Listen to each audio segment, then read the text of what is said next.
have to experience what. So I have a friend in Cuernavaca. He got me an apartment.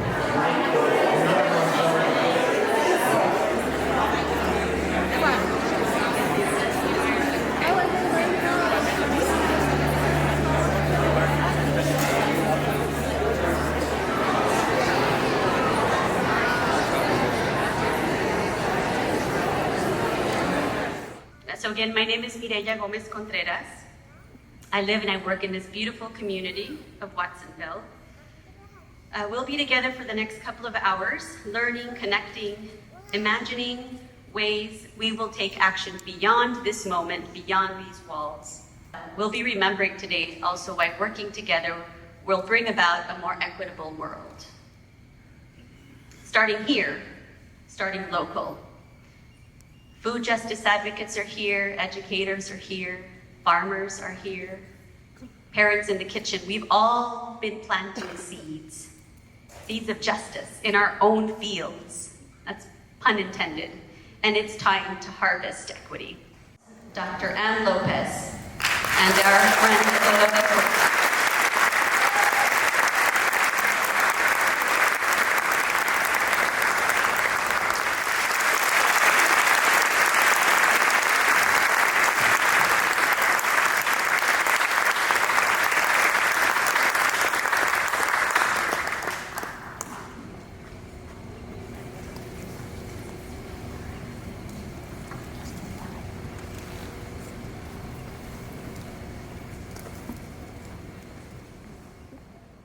Dr. Ann Lopez is Executive Director of the Center for Farm Worker Families. She's an emerita professor and taught courses in biology, environmental sciences, ecology, and botany in the Department of San Jose City College for many years. She has a PhD from UCSC in environmental studies, where she studied the impact of the North American Free Trade Agreement on the farms of West Central Mexico.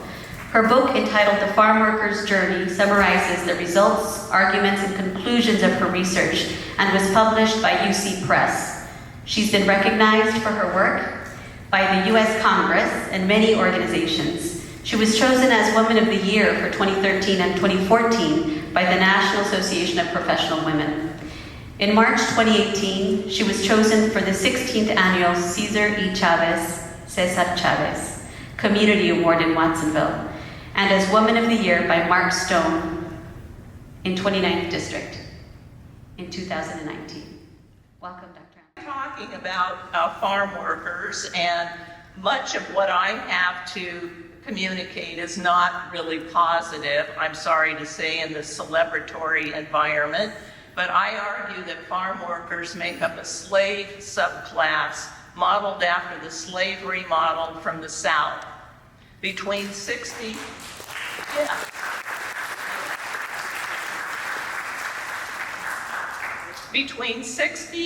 and 83% of the farm workers in our area are undocumented, depending on which resource you look into, and many are from Oaxaca. They live in constant fear of real fear of deportation and having their families torn apart. And prior to 1863, California was destined to become a slave state. We haven't. With different rules, regulations, laws, penalties, agricultural exceptionalism, and fear tactics that keep farm workers trapped, controlled, and from which escape is nearly impossible. Farm workers are impoverished, often abused with minimal or no health insurance. They're overworked with a poor diet and die at a much lower life expectancy than the rest of us. Farm workers and their family members are the most exposed population to the health impacts of toxic pesticide exposure. And quite frankly, I am sick and tired of meeting too many children of farm worker parents in this area who have various cancers, including leukemia, bone cancer, brain cancer, other forms of cancer, also birth defects, ADHD, autism spectrum syndrome, learning disabilities. These things are rampant, and it's almost impossible to get any data on how frequently these things happen. Dr. Katie here and I spent a good part of yesterday talking with a farm worker mother who has a daughter, 13 years old, who is currently dying of osteosarcoma, a bone cancer, and seeing the grief that these people go through. And like I said, these are not isolated incidents. We know that if these conditions were common in North Santa Cruz County or in Los Gatos or Saratoga, there would be a huge uproar. There would be studies.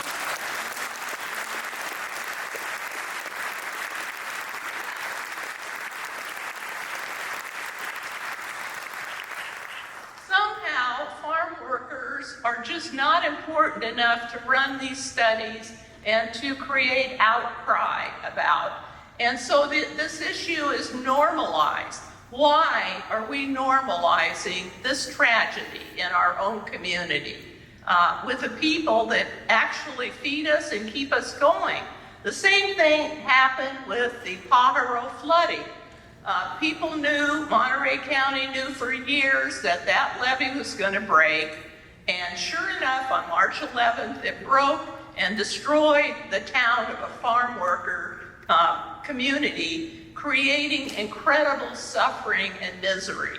Why is this even allowed? Why couldn't we have stopped this from happening? So I think there's 3 steps that we can all take to transform the lives of farm workers. One is comprehensive immigration reform.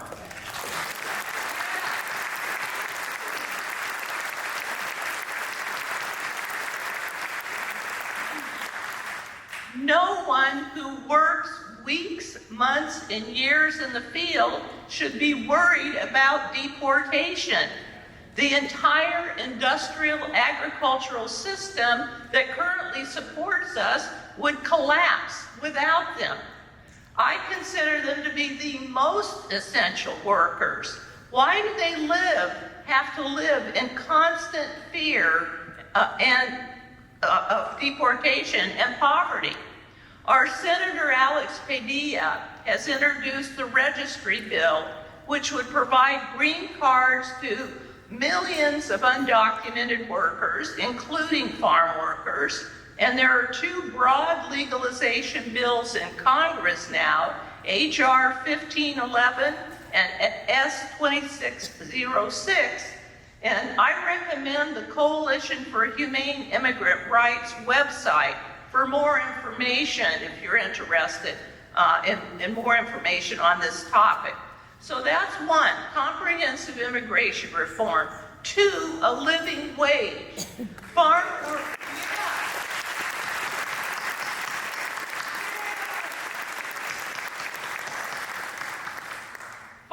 work is too important to support an impoverished population of people who have to depend on charity to get basic essentials and their needs met. They should not have to depend on charity. They should get a living wage and be able to go to stores and purchase the things they need, just like any of the rest of us do. And then a third thing they need is a contract with their employer. Yeah.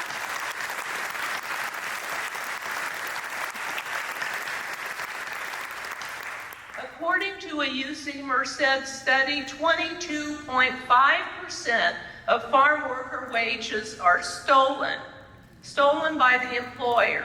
And without a contract, they have few legal options with which to recoup their wages. So a contract would give them the power to go to an attorney and file legal action so that they could get the money that was stolen from them. Beyond this, the industrial agricultural system itself that's responsible for our food supply is completely unsustainable. According to the World Wildlife Fund, Since 1970, over 2/3 of all wild animals on this planet have died. They've been eliminated, largely through habitat destruction and poisoning of the earth. And we have one of the worst pesticides right in our area that's used extensively in industrial agriculture, 1,3-dichloropropene or talone. It's drift prone. In fact, it can drift 7 miles. That's all of Watsonville. It's carcinogenic. It's a Prop 65 carcinogen. It's a toxic air contaminant. It's been banned in 34 countries, and more than 1 million pounds were used in our area in 2021.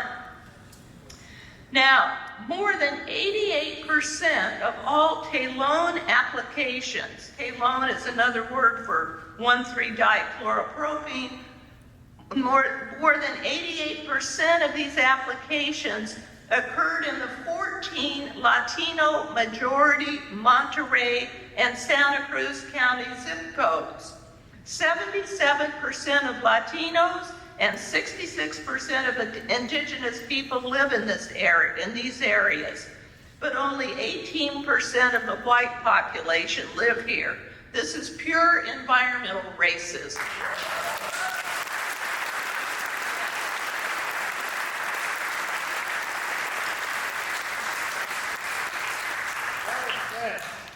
The Department of Pesticide Regulation is charged with, quote, regulating the use of dangerous pesticides as an agency of the EPA, California Environmental Protection Agency.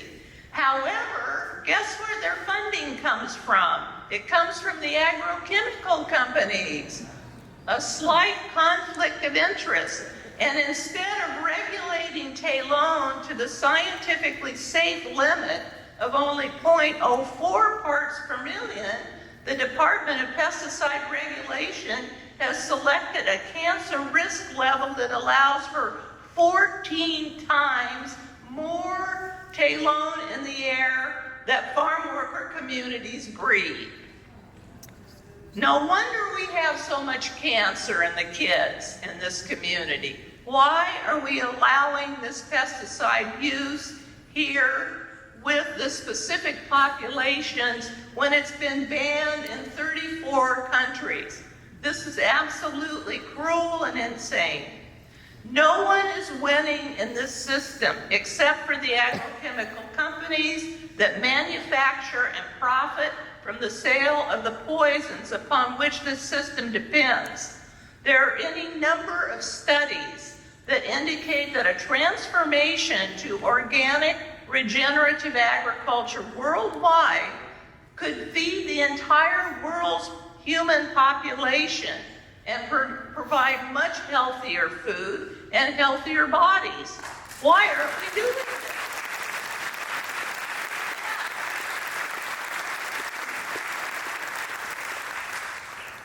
I am happy to report that California is the leading organic agriculture state in the country with over 800,000 certified organic acres.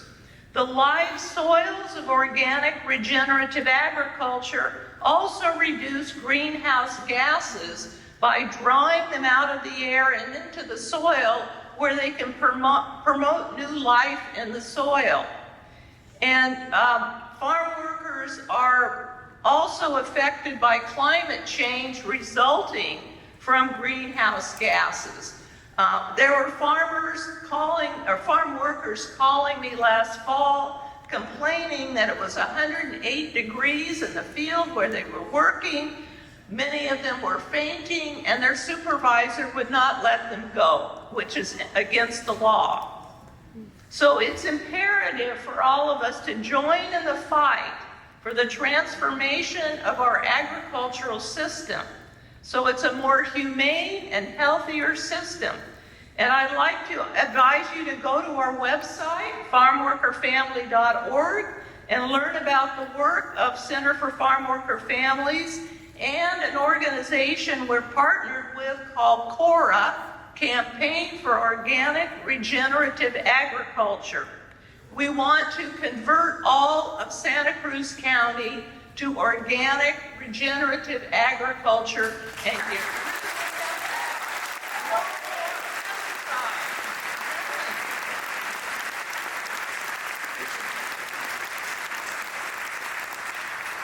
So please join us in this effort. One of the biggest strawberry growers, Driscoll Associates, we have asked them to please convert conventional farms, especially near schools, to organic, and they have not given us an answer on that. So maybe you can put some pressure on so we can get there faster. And also, before I conclude, let's do all we can to end slavery in this state once and for all. After working for farm worker rights since I was 25 years old, starting out in Stockton, California, helping out the braceros that came here, and helping them when Cesar and I started the union, United Farm Workers.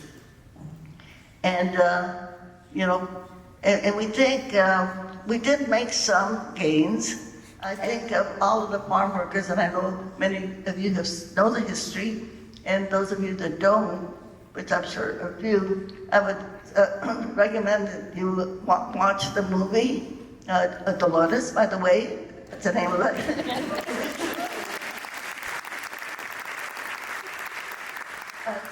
It's a documentary about my work with the Farm Workers Union.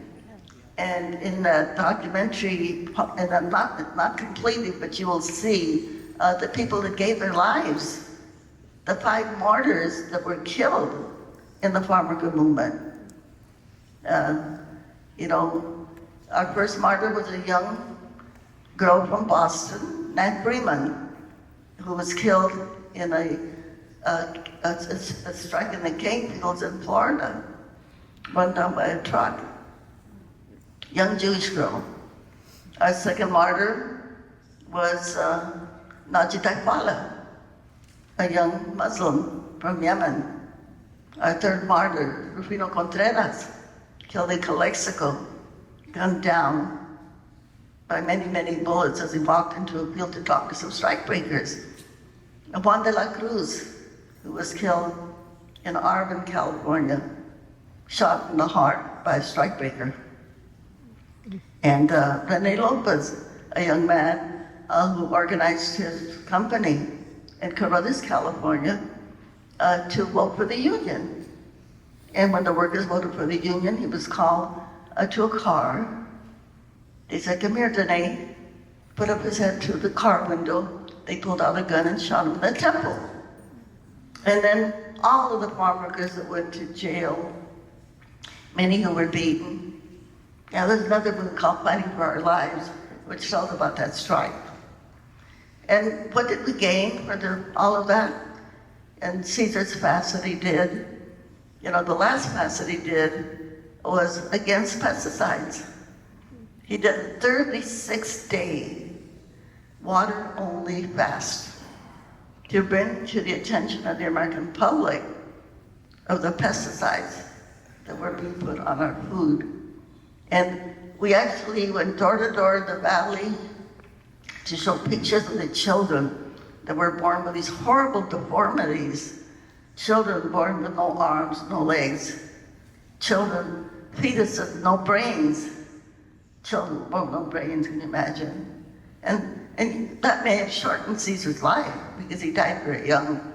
He was only 66. Both his mother and his father lived to be 100.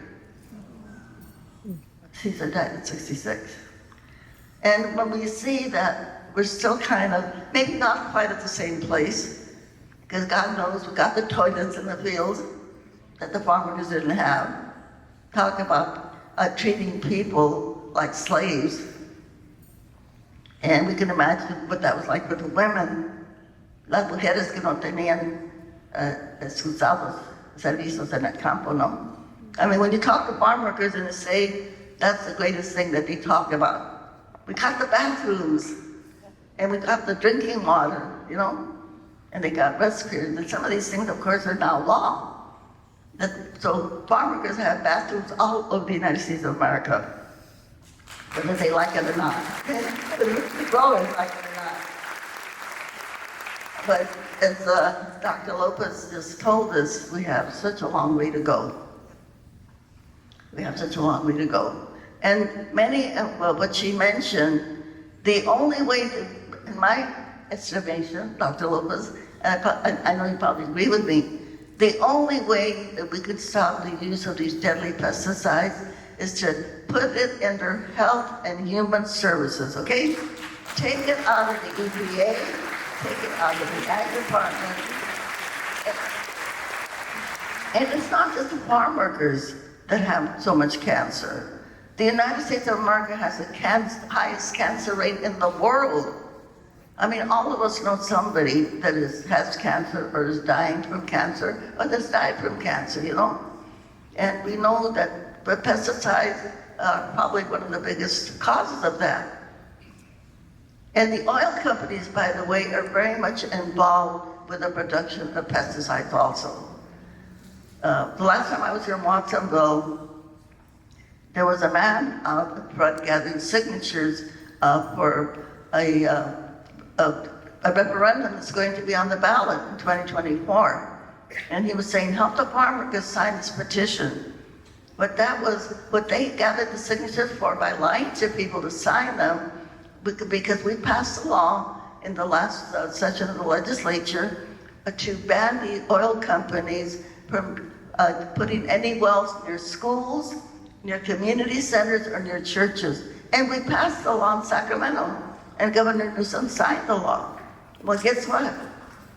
They gathered enough signatures. Now it's going to be on the ballot in 2024 to undo that, so that the oil companies can keep digging oil wells that have, you know, poisonous gases that escape from oil wells, again, that cause so many illnesses. You know, in addition to all of the things that you listed there, Dr. Lopez, I live in Bakersfield, California. You know, 60% of the oil that we use here in California comes from Bakersfield area, okay?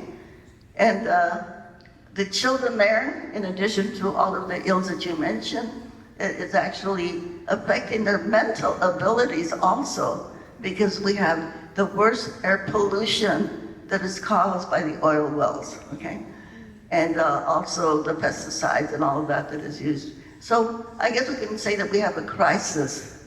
We have a crisis in California. We have a crisis in our country. So, and if we want to add to all of the other things that farm workers and their children do not receive, is a quality education. You know, they don't get quality education.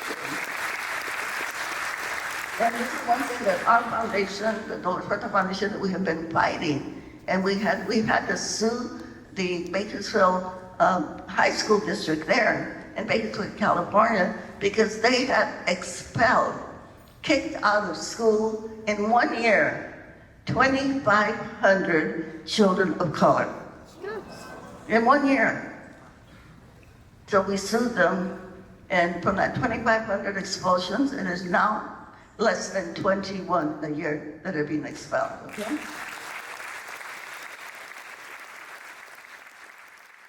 That at this moment in our country, in the United States of America, I'm calling it an awakening. People are really getting woke. You know, they're just saying that, but we're getting woke. And so people are fighting back and people are organizing. So I think that we have a very unique opportunity right now in our country to make changes. Sometimes people will say to me, wow, I wish I would have been born in the 60s, okay? And I tell them, you know what? This is the 60s in steroids, okay? This is the 60s in steroids is happening right now. Because we've got all of these tools at our disposal that we didn't have then, you know?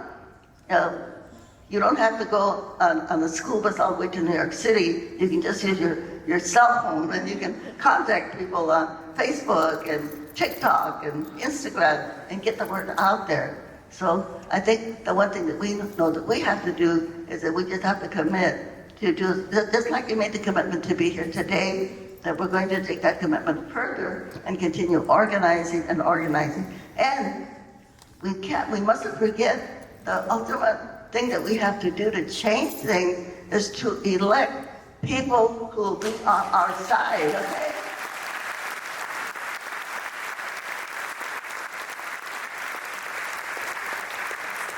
And I do want to congratulate all of you for sending Robert Rivas to Sacramento to be the speaker, okay? I have to tell you that he's doing a great job. I've been up in Sacramento lobbying on a couple of bills, education bills and other bills, and people are saying, this man is doing a good job. And he's not afraid to use his power as speaker, but he's doing it in a just and a compassionate way. And that's what we need. We need great leaders, and thank God that you sent us Robert Rivas. Thank you so much for that. Thank you.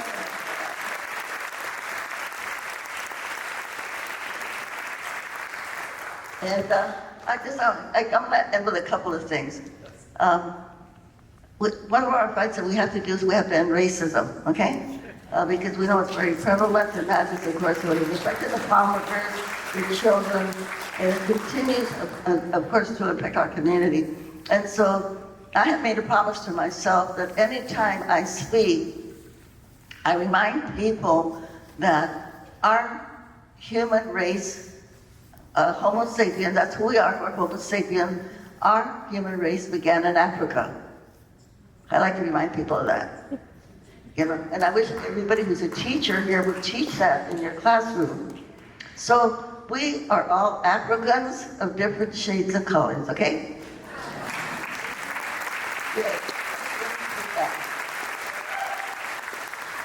And so I would like to ask everybody in the audience, take the hand of the person next to you. Agarren la mano de la persona que está cerca de usted, okay? Turn to that person and say, hello, relative.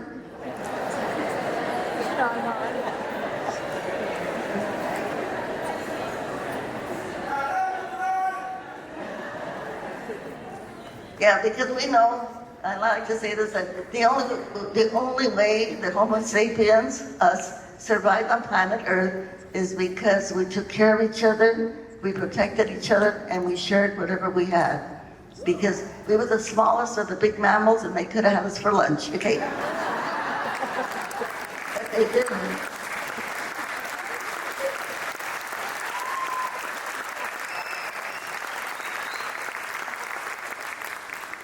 And so, you know, this gathering here is very much like that. We've come together to fight for farm workers, to fight for their families. And Dr. Lopez mentioned, and also our hosts here, they mentioned that farm workers are essential workers, right? When we think of we can say that they are the most essential workers, right?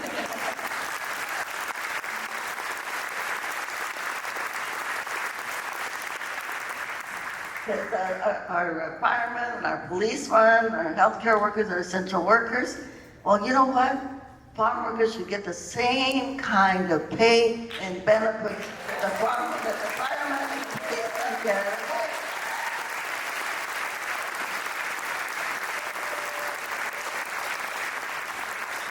So let's make that our goal. Let's make that our goal. In addition to getting rid of the pesticides, to promote organic farming as much as we can, and again, maybe getting some help from the Department of Agriculture. You know, the two departments that have the most money are the Department of Defense, okay, and the Department of Agriculture, all right? So, it's okay, let's go.